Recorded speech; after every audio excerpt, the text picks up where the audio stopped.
ఏంటి కార్తీక మాసంలో చేపల కర్రీ తినరా? అయితే ట్రై చేసేయండి. చూడడానికి కాదు, తినడానికి కూడా చాలా బాగుంటుంది.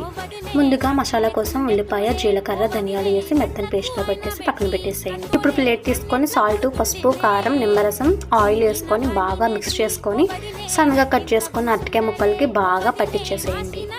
అట్ల బెల్లం తీసుకొని హీట్ అయిన తర్వాత ఆయిల్ పోసుకొని మ్యారినేట్ చేసుకుని అరటికాయ ముక్కలు వేసుకొని అటు ఇటు బాగా ఫ్రై చేసుకొని పక్కన పెట్టేసేయండి. ఇప్పుడు కళాయి తీసుకొని ఆయిల్ పోసుకొని ఆవాలు వేసి ముందుగా చేసుకున్న పేస్ట్ని కూడా వేసుకొని బాగా ఫ్రై అవ్వండి.